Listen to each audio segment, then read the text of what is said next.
हूँ भाई, आ रही हूँ ना। गेट बजा बजा के कान दर्द कर दिए मेरे। आ गई। आँख खराब कर रखा है। सच्ची कौन है ऐसे बजा बजा के दिमाग खराब कर? सुनता नहीं है क्या आपसे? तू कहाँ से आ गई इस टाइम?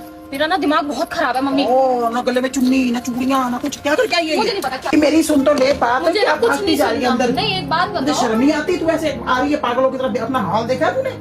आपको हाल दिख रहा है, मेरा हुलिया दिख रहा है। गर्मी में लड़की आई है, कम से कम पानी तो पूछ लो। दे दूंगी पानी पूनी भी। मम्मी मैंने बोल दिया, मैं आज के बाद उस घर में कदम नहीं रखूंगी। मैं नहीं रह सकती उस जैसे आदमी के साथ। आपने मेरी कहाँ शादी कर दी है मम्मी? मेरा ना सिर फटने लगा और मैंने तो उसके बहन वाले को भी फोन कर दिया। ख्वाहिश अब सीधा नहीं आएगी और हम यहीं रहेंगे, मैं नहीं जाऊंगी।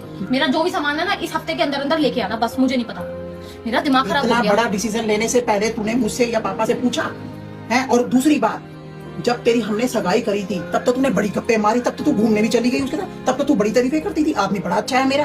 और अब तेरी शादी को कितना टाइम हो गया और उसके बाद कभी शिकायत नहीं मिली, ससुराल बहुत अच्छी है। और वन सवल्ले तूने कपड़े पहने, वन सवल्ले तूने ऐसे करी, कोई खाने की कमी नहीं, पहनने की कमी नहीं, कुछ रोक टोक नहीं। ऐसा कैसे आप मच कह रही है? हाल करके तू मेरे घर में मुंह उठा के आ गई। मैं भी कहीं कोई रोक टोक नहीं है, कोई मेरे ससुराल में कमी नहीं है, कोई मेरे सास ससुर में कमी नहीं है। मेरे को दिक्कत है बस मेरे आदमी से। क्या दिक्कत है? ना मेरी कोई बात सुनता, जैसे मैं चाहती हूँ वैसे नहीं रहता। वो कोई डमरू नहीं है कि तू डमरू बजाएगी तेरे हिसाब से। मर्द है वो, मर्दों की जिंदगी अपनी होती है थोड़ी सी। तो मम्मी मैं क्या हूँ फिर? मैं उसके क्या कठपुतली हूँ? जब वो कहेगा मैं वैसे करूँ। जो लेडीज होती है उसको थोड़ा बहुत समझौता करना पड़ता है, ऐसे नहीं होता है। मेरे से समझौते नहीं होते। मैं समझौता क्यों करूँ? मैं उसके घर में गई हूँ, उससे ये तक तो होता नहीं है कि वो टाइम दे मेरे को, तो मैं क्या कर लूँ? है मैं वहाँ पे नौकरी भी करूँ, सारा दिन की थकी हुई आके काम करूँ, सब कुछ करूँ, उसके बाद मैं उसके बाद जब अगर मेरा ये तो झूठ बोलियो मत कि तू काम करती है। सवेरे 7 बजे तू निकलती है और 3 बजे तू घर पहुंचती है। कौन से काम रह जाते हैं? तेरी सास अकेली पिसती रहती है और उसने मेड रखी हुई है पूरी। किसको झूठ बोल के दिखा रही है? अपनी माँ को।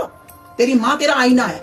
मैं वो उन माओं में से नहीं हूँ जो अपनी लड़कियों के घर बर्बाद करती हैं और शह देती हैं। जैसे आई है ऐसे उल्टे पैर भगाऊंगी, पानी भी नहीं दूंगी। उठा अपना सामान और निकल। मेरा घर नहीं, अब नहीं। आप आने दो, आप आने दो डैडी को, मैं उनसे बात करती हूँ। डैडी का डिसीजन भी मेरा ही होगा, जो मैं कहूंगी वही होगा इस घर में। मैं अपनी लड़की को अपने घर में ब्याही हुई और बच्चे की माँ को अपने घर में नहीं रखूंगी। आप मेरे को उस आदमी के साथ कैसे बांध सकते हो? मैं और वो उस आदमी हो गया जब तक वो तेरे को घुमाता फिराता, मुझे करवाता है, खर्चे करता है। तो करेगा नहीं, शादी करिए, कोई भाग नहीं फिर कैसे वो बन गया गलत आदमी? थोड़ी बहुत तो मियां बीबी की नोक झोंक होती रहती है, इसका मतलब ये होता है कि मुंह उठा के माँ के घर आ जाओ।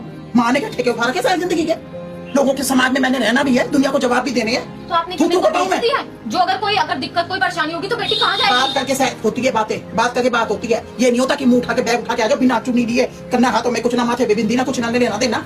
आदमी की दुश्मन बन गई, चाहे वो लड़का। मेरा कुछ नहीं लगता पर तेरा तो लगता है। तेरा तो बच्चे का बाप है। उस बच्ची की जिंदगी के बारे में सोच, जिस बच्ची की जिंदगी तुम दोनों से जुड़ी हुई है। उसका स्कूल के वो पैसे अभी ताजे ताजे भरे हैं। मैं ना पढ़ी लिखी हूँ, गवार नहीं हूँ, ठीक है ना? नौकरी कर लूंगी, अपने बच्चे को पाल लूंगी और पढ़ा भी लूंगी और उससे अच्छा कर लूंगी। पढ़े लिखे होने का क्या मतलब होता है?